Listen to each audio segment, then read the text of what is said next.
তারিখটা 10ই ডিসেম্বর 2023। সোমেনবাবুর আজকে বিয়ের তারিখ। এই কাহিনীটি আজ তোমাদের আমি শোনাচ্ছি, একেবারে সত্য ঘটনা, এক ভৌতিক, এক শিহরণ জাগানো ঘটনা। সোমেনবাবুর বিয়ে হয়েছে 10ই ডিসেম্বর 2023। সোমেনবাবুর স্ত্রীর নাম অগ্নিবীণা। সোমেনবাবুর সঙ্গে একই সঙ্গে কলেজে পড়াশোনা করেছে। কলেজে পড়াশোনা করার পর মেয়েটি অগ্নিবীণা চলে যায় সিএ করতে। তার আগেই সিএ কমপ্লিট করেছিল সোমেনবাবু। সোমেনবাবু কমপ্লিট করার পর এই পাবলিক সেক্টর ব্যাংকে চাকরি পায়, চার্টার্ড অ্যাকাউন্টেন্ট হিসাবে নিযুক্ত হয় এই পাবলিক সেক্টর ব্যাংকে। কলকাতায় পোস্টিং এবং কলকাতার চেতলায় তার বাড়ি। 10ই ডিসেম্বর অগ্নিবীণার বিয়ে খুব ধুমধাম করে হলো। বাবা মায়ের একমাত্র মেয়ে অগ্নিবীণা। যেদিন বিয়ে হলো শীতের আমেজ। এবার সবাই জিজ্ঞেস করছে, কিরে কোথায় বেড়াতে যাবি, কোথায় হনিমুনে যাবি, মধুচন্দ্রিমা কাটাতে। ও বলে বসলো, সোমেনবাবু এবার হায়দ্রাবাদ সিটি ঘুরবো, ওইখানে থাকবো। আমাদের এক গেস্ট হাউস আছে, লজটা পাইনি, ব্যাংকের লজটা পাইনি, আমরা সেই গেস্ট হাউসে থাকবো। গেস্ট হাউসটা একটু পুরনো হলে কি হবে, কিন্তু খুব সুন্দর অ্যারেঞ্জমেন্ট আছে গেস্ট হাউসে। এবার সোমেনবাবু তো যথারীতি টিকিট কাটা হয়ে গেল। ঠিক বিয়ের 10 দিনের মাথায় 25 তারিখ গিয়ে পৌঁছলো হায়দ্রাবাদ। 24 তারিখ রওনা দিয়েছিল হনিমুনের উদ্দেশ্যে। অগ্নিবীণা আর সোমেনবাবু দুজনে একটি ট্রলি ব্যাগ, তার মধ্যে জিনিসপত্র, টুথপেস্ট, ব্রাশ, আনুষাঙ্গিক জিনিসপত্র নিয়ে রওনা দিল হায়দ্রাবাদ। হায়দ্রাবাদ সেই সুন্দর শহর, ঝলমলে শহর, 25শে ডিসেম্বর বড়দিনের দিন এসে পৌঁছল। সারাদিনে ট্রেন জার্নি করে দুজনই টায়ার্ড হয়ে পড়েছে। অবশ্য এসিতেই এসেছে, কিন্তু তবুও টায়ার্ড হয়ে পড়েছে। সোমেনবাবু বলল অগ্নিবীণাকে, কিছু খাবে তুমি? হাত মুখ ধুয়ে নাও, ড্রেসটা চেঞ্জ করে নাও, আমি নিচে হোটেলে গেস্ট হাউসের যে রিসেপশনিস্টে যিনি বসে আছেন, গেস্ট হাউসটা নিচে 2টো রুম, ওপরে একটা ঘর, সাথে একটা লবি বারান্দা, পাশে অনেকটা বাগান, ফুল গাছ, নারকেল গাছ, নানা রকম গাছ, একটা নিচে একটা দোলনা। ওপরে যে লবিটা, লবির কাছে এখন যে রঙিন অ্যাসবেস্টার সেটগুলো হচ্ছে, সেই সেটের সঙ্গে একটা ফিক্স আপ করা একটা লোহার চেনের দোলনা, একটা নিচের বাগানি দোলনা আছে, একটা উপরের চেনের দোলনা আছে। ঘরগুলো, ভেতরগুলো খুবই সাজানো গোছানো। তা যাই হোক, নিচে রিসেপশনিস্টে যিনি ছিলেন উনি রাত্রি 10টা পর্যন্ত থাকেন, তারপর যথারীতি উনি বাড়ি চলে যান। গেস্ট হাউসের থেকে 8-10 পা দূরেই এই ম্যানেজারবাবু বাড়ি। ম্যানেজারবাবু সোমেনবাবুকে বলল, আপনার কোনো অসুবিধা হবে না, আপনার যদি কোনো অসুবিধা হয় আপনি আমাকে মোবাইলে ফোন করবেন, আমি চলে আসব। বলল ঠিক আছে। সেদিন 25শে ডিসেম্বর রাস্তাঘাট আলোয় ঝলমল করছে। হঠাৎ মেঘটা বিগড়ে গেল, কালো হয়ে এলো, ঝমঝম করে বৃষ্টি শুরু হলো। বিদ্যুৎ চমকাতে লাগলো। শুনুন রামধনু প্রতিবেদন আপনাদের বন্ধু নরেন চ্যাটার্জির মুখে। সেই ভৌতিক শিহরণ জাগানো এই গেস্ট হাউসে দুটো রাতে ভয়ানক ঘটনা। সোমেনবাবু তো যথারীতি টিফিন করে অগ্নিবীণাকে বলল, তুমি লাগেজটা গুছিয়ে জামা কাপড় বার করে রাখো, আমি একটু সামনে মার্কেটটা ঘুরে আসি, দেখি কি রাতের খাবার পাওয়া যায়। বেরিয়ে নিচে এসছে, তখন ম্যানেজারবাবু বলল, কোথায় আজকে খাবার জোগাড় করবেন? আমরা হোটেলেই গেস্ট হাউসে আপনার রান্না খাবার পাঠিয়ে দিচ্ছি, কি খাবেন বলুন। তখন সোমেনবাবু বলল, বেশি কিছু করবেন না, রুটি আর মাংস হলেই আমাদের রাতে ডিনার হয়ে যাবে। বলল, বেশ তাই হবে, আপনার খাবার কোথাও অ্যারেঞ্জমেন্ট করতে হবে না, গেস্ট হাউসে উঠেছেন, গেস্ট হাউসেই খাবার আপনারা পেয়ে যাবেন। যথারীতি ম্যানেজারবাবু অসীমবাবু বেরিয়ে গেলেন কথাটা বলে বাজারের উদ্দেশ্যে। এবার ওদের যে কেয়ারটেকারের যিনি ম্যানেজারবাবু অসীমবাবুর যে কুক আছে তাকে বললেন, বাবুরা রাতে রুটি আর মাংস খাবে, তুমি ব্যবস্থা করো। যথারীতি দুজনের জন্যই সুন্দর রুটি করলো, 8খানা রুটি আর কষা মাংস করে ক্যারি বরে নিয়ে ঢাকা দিয়ে রাখলো ডাইনিং টেবিলে। যথারীতি বৃষ্টি তো নেমে পড়েছে, এইদিকে ম্যানেজারবাবু ফোন করেছে, প্রচণ্ড বৃষ্টি হচ্ছে, আমি আর আজকে রাতে আসছি না, কাল সকালে কথা হবে। বলল, ঠিক আছে কোনো অসুবিধা নেই। বলল, আপনাদের রান্না আমাদের ওই বাবুর্চি করে দিয়েছে? বললে, হ্যাঁ করে দিয়ে ঢাকা দিয়ে ডাইনিং টেবিলে সে চলে গেছে, কারণ বাবুর্চি থাকে অনেকটা দূর, সাইকেল করে আবার সে চলে যায়, আবার ভোরবেলায় আসে। গেস্ট হাউসটায় এখন রয়েছে শুধু অগ্নিবীণা আর সোমেনবাবু। রাতে ডিনারটা করতে বসবে, ডাইনিং টেবিলে চেয়ারে বসেছে সোমেনবাবু, সামনে দাঁড়িয়ে অগ্নিবীণা ডিশের মধ্যে রুটিটা দিচ্ছে। এমন সময় সোমেনবাবু দেখছে ঠিক পেছনে যে বারান্দার লবিটা, ডাইনিং রুমের ঠিক পাশ দিয়ে যে ওই বেডরুমের যে লবিটা, কাচের জানলা, ওইটা দিয়ে দেখছে দোলনাটা কেউ যেন বসে এরকম করে দুলছে। বলছে, এখানে আমি আর অগ্নিবীণা ছাড়া তো আর কেউ নেই, কে এলো এখানে? অগ্নিবীণাকে বলে, তুমি খাবারটা বাড়াতো, আমি একটু বারান্দাটা দেখে আসি। সোমেন উঠেছে, সোমেনবাবু উঠে বারান্দার কাছে গেছে, গিয়ে দেখছে বারান্দার দোলনাটা দুলছে, কিন্তু কেউ নেই। ভাবলো ভুল দেখছে নাকি, না এই ঝড়ো হাওয়া ছেড়েছে, সেই হাওয়ায় দোলনাটা দুলতে আরম্ভ করেছে।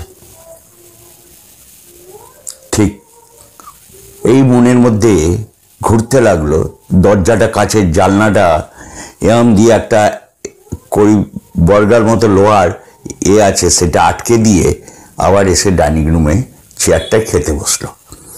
খাচ্ছে, বাটিতে মাংস দিয়েছে, খাচ্ছে, একবার নিয়েছে, দ্বিতীয়বার নিয়েছে, তৃতীয়বার যখন মুখে দিতে যাবে তখন দেখছে ওই কাছের জানলা যেখানে দুল ছিল, কাছের জানলাটা এরকম করে এসে মেয়েটি দাঁড়িয়েছে।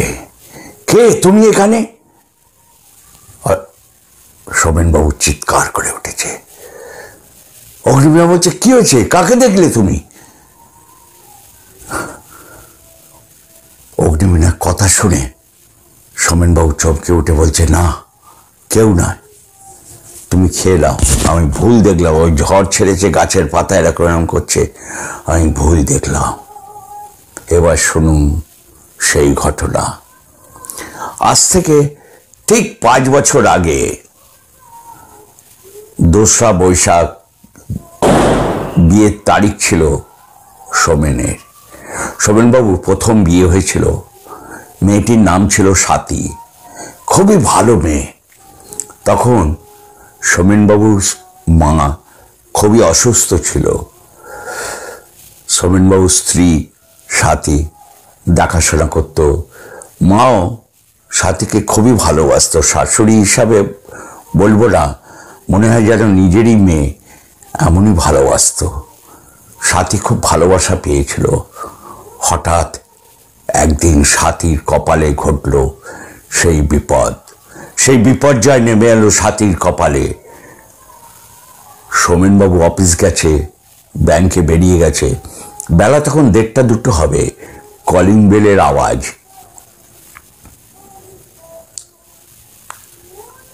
স্বাতী বলল ওর মাকে, মানে শাশুড়িকে বলছে, মা এই দুপুরে কে এলো? বললো দেখ কে এলো। বললো এই তো দুপুরে আমার বাড়িতে। দরজাটা খুলেই স্বাতী চমকে উঠেছে। কি হলো, তুমি তুমি এখানে এসছো কেন?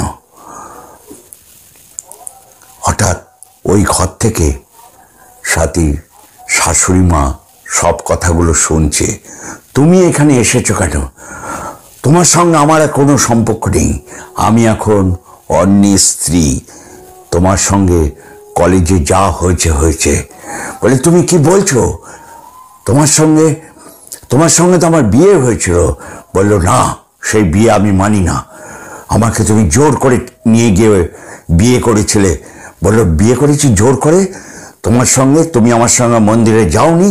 ওর মা প্রত্যেকটি কথা বিছনায় শুয়ে শুয়ে শয্যাশায়ী মা সব শুনছে।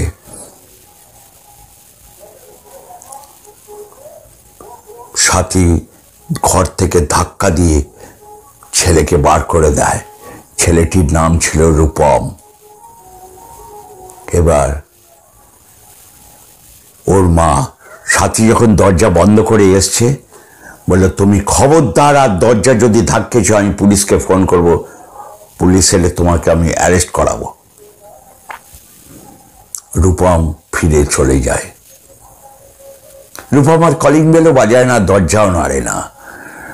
স্বাতী ঘরের মধ্যে নিজের ঘরে এসে গুংড়ে গুংড়ে কাঁদতে থাকে। পাশের ঘর থেকে শাশুড়ি মা বৌমা বৌমা করে ডাকতে থাকে। বললো কি হয়েছিল? কে এসছিল তোমার? তোমাকে কে বলছিল তোমার আগে বিয়ে হয়েছে? তুমি বলছো এই বিয়ে আমি মানি না। তোমার কি সত্যি আগে বিয়ে হয়েছিল মা? তুমি সত্যি কথা আমাকে খুলে বলো। বলছে যে না মা, আমার বিয়ে হয়নি। শাশুড়ি যখন শুনতে পেরে গেছে তখন ভাবছে আমি তো এই বাড়িতেও স্থান হবে না, যদি সোমেন জানতে পারে আমাকে তো বাড়ি থেকে বার করে দেবে। সোমেন তো মেনে নেবে না। কি করবি? ও মনের মধ্যে ছটপট ছটপট করছে। স্বাতী পাশের ঘরে শাশুড়ি মাকে বলল, মা আপনি ঘুমুন, আপনার দুপুরে ঘুমের ওষুধটা দিচ্ছে, আপনি ঘুমুন। বলছে মা তুই আমাকে বল, তুই লুকোস না, কি হয়েছে? বলছে মা কিচ্ছু হয়নি, এসব বদমাস ছেলেরা এসছে। তখন বলছে যে ঠিক আছে মা, তুই খেয়েছিস? বললো যে হ্যাঁ খেয়েছি। স্বাতী আর সেদিন দুপুরে কিছু খাওয়া দাওয়া করলো না। সোমেন আসার আগেই স্বাতী একটা চিঠি লিখে চলে গেল, বাড়ি থেকে চলে গেল, নিরুদ্দেশ হয়ে গেল। বললো আমাকে খুঁজো না, আমি অপরাধী। সোমেনকে লিখে রেখে গেল আমি অপরাধী, আমি তোমাকে ঠকিয়েছি। আমি জেনে বুঝে তোমাকে ঠকাইনি, আর আমি কোনো পাপ কাজও করিনি, আমাকে ক্ষমা করো। দুটো লাইন চিঠিতে লেখা। চিঠিটা এসে যখন দেখছে বিছনার পাশের টেবিল যে ল্যাম্পটা আছে তার পাশে রাখা, সে চিঠিটা পড়েই মায়ের ঘরে গেছে, মা শুয়ে আছে। মা মা স্বাতী কোথায় গেছে? বললো আমি তো জানি না। বললো দরজা বন্ধ তো? বললো যে না, দরজাটা এরকম ভেজানো ছিল। বললো স্বাতী চিঠিটা লিখে রেখে চলে গেছে। ওর মা কাঁদতে কাঁদতে ছেলেকে আর প্রকাশ করলো না সাথীর ঘটনা, মেয়ের ঘটনা, তার বৌমার ঘটনা। কাঁদতে কাঁদতে রাত্রিবেলায় হাটপেল করলো। ছেলের শোক,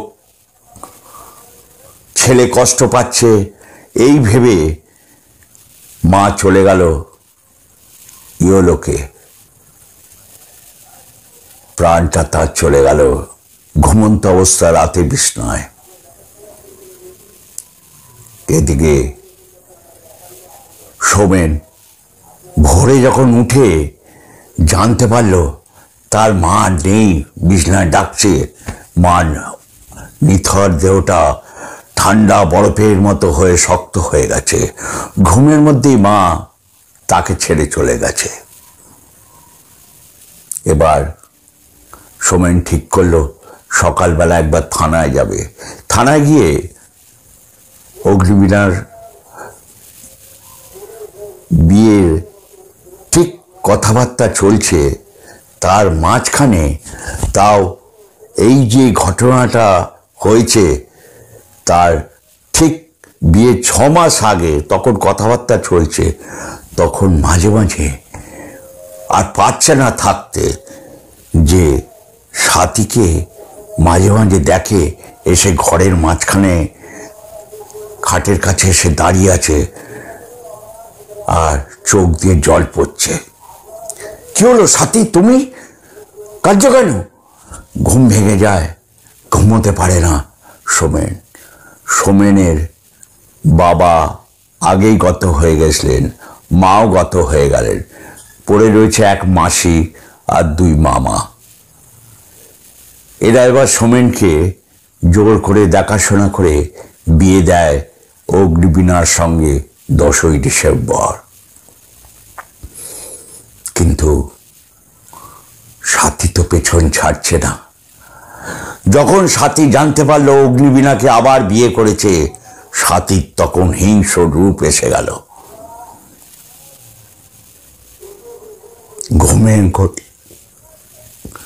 ঘুমের ঘোরে সোমেন দেখে সাথী এসে তাকে গলা টিপে হত্যা করতে আসছে।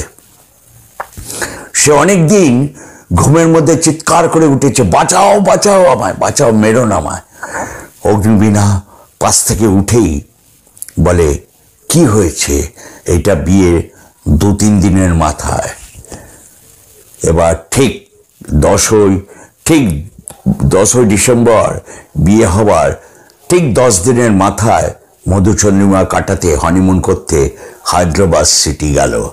হায়দ্রাবাদ সিটি গিয়ে সেখানে একটি হলিডে হোমে উঠল। সেই হলিডে হোম সাথে ট্রেনের মধ্যে যখন এসি কম্পার্টমেন্ট বুক করেছে, সেই সোমেনবাবু আর অগ্নিবীণা স্বামী স্ত্রী হনিমুন করতে আসছে।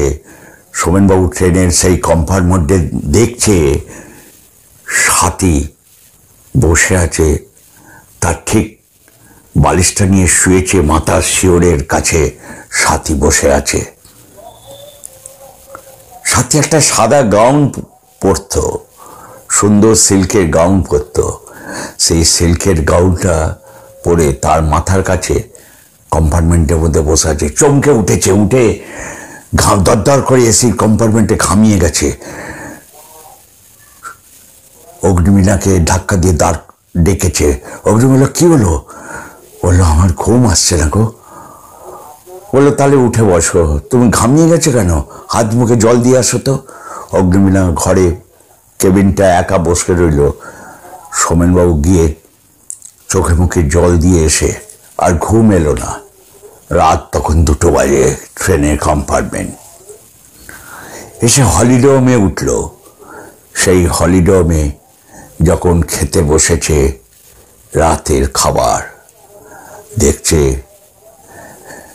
যে লবিটা একটা দোলনা ছিল, লোহার চেন দিয়ে একটা দোলনা ছিল, ওপরে অ্যাসবেস্টার পার্টিশন মানে সেট করা ছিল, তার সঙ্গে ফিক্স আপ করা ছিল লোহার অ্যাঙ্গেল করা একটা দোলনা।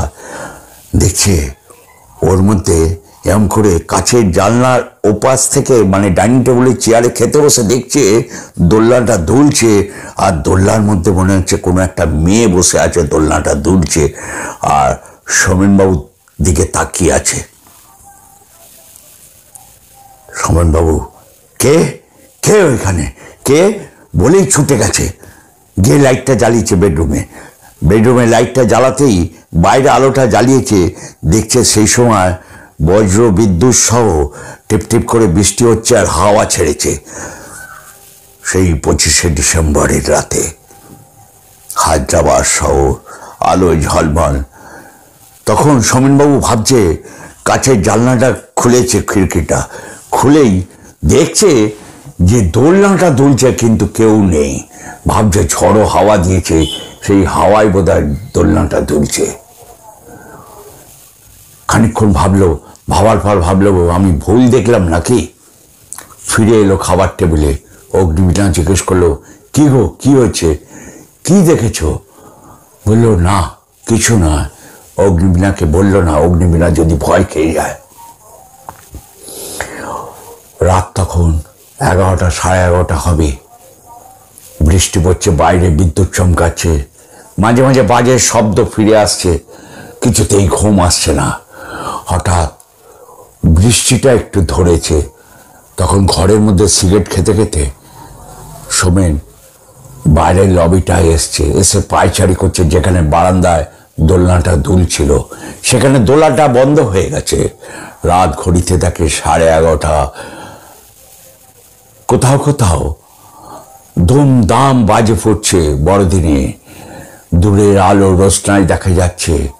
হঠাৎ তাকিয়ে দেখে নিচের বাগানে মধ্যে দোলনায় সাথী এরকম করে দোল খাচ্ছে।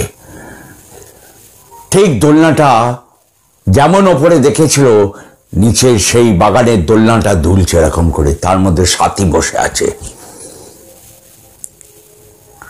ওপর থেকে চিৎকার করে বলেছে, সাথী কি চাও তুমি আমার কাছে, কি চাও বলো?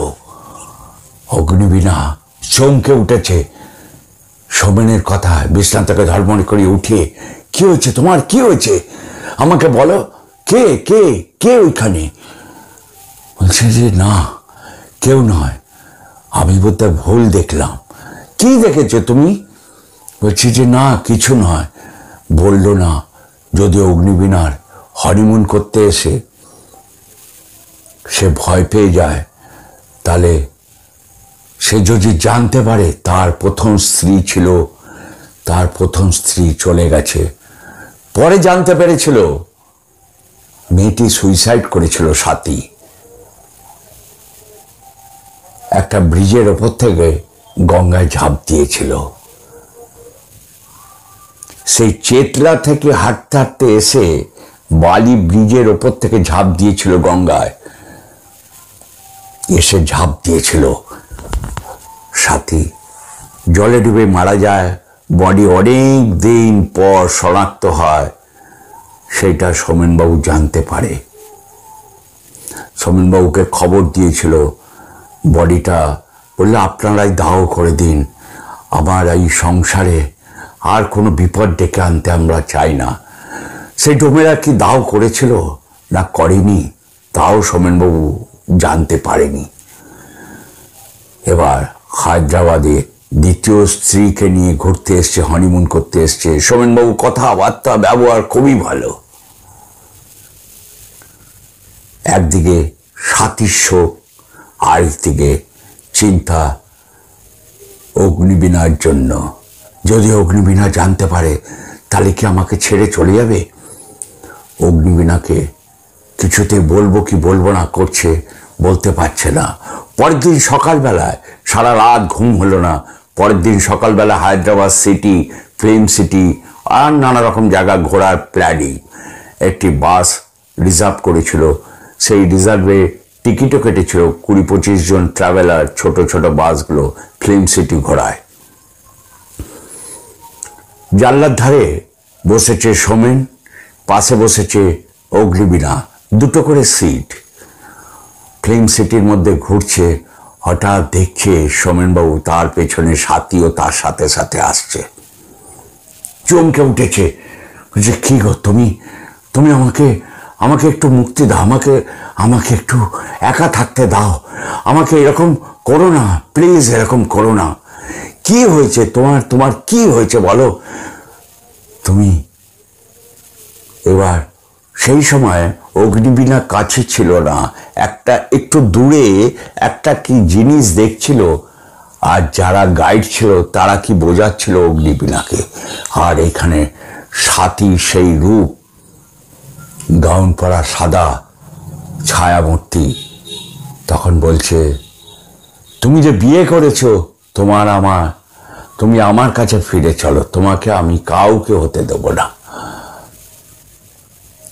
সেই দিন সন্ধেবেলায় ঘুরে ফিরে আসার পর রাত্রে খাওয়া দাওয়া করে শুয়েছে, হঠাৎ সেদিনকে দেখছে স্বাতী তার বুকের ওপর চেপে গলাটা এরকম করে চেপে ধরেছে আর চিৎকার করে বলছে আমাকে বাঁচাও, আমাকে বাঁচাও, স্বাতী আমাকে মেরো না।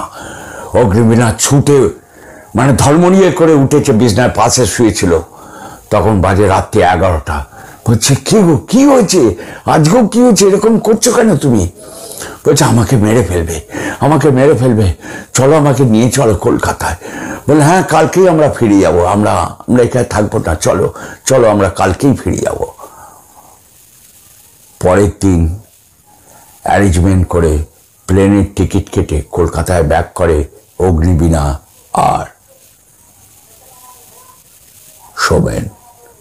ফিরে আসে যখন যখন ডাক্তার দেখাতে গেছে সাইকোলজিস্টকে, অগ্নিবীণাকে নিয়ে গেছে যে কি ব্যাপার, তখন ডাক্তারকে সব খুলে বলেছে যে আমার একটা বিয়ে হয়েছিল আগে, সেই মেয়েটি সঙ্গে নাকি কারো অ্যাফেয়ার্স ছিল, সে বাড়িতে আসার পর আমার মা সব শুনেছিল, নইলে মা সেদিন সারা দিন কেঁদেছে, রাত্রিবেলায় আমাকে প্রকাশ করেনি। পরে জানতে পারি স্বাতীর সঙ্গে একটি ছেলে পরিচয় ছিল কলেজে, তার সঙ্গে ভালোবাসা হয় এবং একটা মন্দিরে নিয়ে গিয়ে তাকে বিয়ে করে, জোর করেই বিয়ে করে, স্বাতীর রাজি ছিল না। তারপর স্বাতীর বাবা মাও রাজি ছিল না। এইটা সোমেন জানতো না। সোমেনের সঙ্গে স্বাতীর বিয়ে হয়, স্বাতীর সেই সময় বাবা মাও গত হয়ে গেছে, স্বাতীর আর পিছনে কেউ ছিল না। তাই স্বাতী যখন জানতে পারলো এই রূপম এসেছিল, কথাগুলো জানতে পেরে গেছে, আমার শাশুড়ি মা এত ভালোবাসে আমাকে, আমি আর এখানে থাকবো না, তাহলে আমাকে সোমেনকে ঠকাতে হয়। ও একটা চিরকুট রেখে চলে গেছিল। তারপর কিছুদিন পর সে বালি ব্রিজ থেকে ঝাঁপ দিয়ে আত্মহত্যা করে গঙ্গায়। বডি অনেকদিন পর শনাক্ত হয়, পুলিশের ডায়েরি থাকাকালীন আর কোনো খোঁজ খবর নেয়নি, সোমেনও বিয়ে হয়ে গেছে অগ্নিবীণার সঙ্গে। কিন্তু যখন জানতে পারে তখন অগ্নিবীণা তার স্ত্রী, সেই জন্য আর বেশি বাড়াবাড়ি করেনি যাতে অগ্নিবীণা জেনে যায় এই ঘটনা। ওদেরই বলেছিল আপনারা দাও করে নিন, কারণ আমি এখন আমার স্ত্রী নিয়ে ঘর করি, যদি জানতে পারে তাহলে অগ্নিবীণা হয়তো কোনো বিপদ হয়ে যাবে, হয়তো আমাকে ছেড়েই চলে যেতে পারে, আমার এই সুখের সংসারটা তো ভেঙে যেতে পারে। ডাক্তার সব শোনার পর পাশে পেছনে দরজা থেকে সব কান পেতে শুনছিল অগ্নিবীণা। শোনার পর অগ্নিবীণা দরজা খুলে ভেতরে এসে সোমেনকে বলে তোমার তো কোনো দোষ নেই, আমি কোথাও যাব না, তুমি শুশ্রূষা করো, ওষুধ খাও, তুমি ঠিক হয়ে যাবে, আর তুমি একটু ঠিক হয়ে গেলে তোমাকে নিয়ে যাব আমি গয়ায়, গয়া গিয়ে আমি পিণ্ডি দেব, পিণ্ডদান করব, পিণ্ডদানটা তুমিও করবে আমিও করব, যাতে তোমার প্রথম স্ত্রী মুক্তি পায় স্বাতী। যখন যাচ্ছে ট্রেনে করে গয়া পিণ্ডি দিতে, সাথে ওরা উপলব্ধি করছে ট্রেনের মধ্যে কম্পার্টমেন্টে একটি মহিলা আবঝা রাতের মধ্যে বলছে, কিরে আমাকে তোর কাছে আর আসতে দিবি না? আমাকে কি মুক্তি দিতে যাচ্ছিস? সোমেন বলছে, হ্যাঁ তোমাকে মুক্তি দিতে যাচ্ছি। সাথে সাথে সাথী গেছলো। অগ্নিবীণার সাথে লক্ষ্য করেছে সাথীকে, খেয়াল করেছে, দেখেছে একটা ছায়ামূর্তি ট্রেনের কম্পার্টমেন্টে। যখন ঘাটে পিণ্ডদান হচ্ছে, তখন পিণ্ডদানের সময় সে দেখে একটি ওপর থেকে একটা মেয়ে ঝোপঝাড়ের ভেতর থেকে বেরিয়েছে, হাতের খাবারটা নিয়ে চলে গেল। সাথীরই এসছিল কোনো একটা রূপ ধরে, সে মুক্তি হয়ে গেল। এ এক সোমেনবাবু লিখে পাঠিয়েছে এক সত্য ঘটনা। আজ 10 ডিসেম্বর, 25শে ডিসেম্বর, এই যা দিন কাটিয়েছি, এরপর যা দিন কাটিয়েছি, মৃত্যুর মুখ থেকে আমি ফিরে এসেছি। এই ঘটনাটা একদম সত্য ঘটনা। আপনি পারলে বন্ধু বান্ধবকে শোনাবেন, শেয়ার করবেন, সকলকে বলবেন কমেন্টস করে জানাতে। এরকম ঘটনা সচরাচর শোনা যায় না, ভাবা যায় না। সত্যি সে হিংস্র হয়ে গেছিল, সাথী এরকম ছিল না। সে সহ্য করতে পারছিল না অগ্নিবীণাকে। তার স্বামী অন্য কোনো স্ত্রীর সঙ্গে ঘর করবে। সবাই ভালো থাকবেন, সুস্থ থাকবেন। আগামী দিন আবার ফিরে আসবো কোনো এক সত্য ঘটনা নিয়ে। নমস্কার। এখন সোমেনবাবু সুস্থ,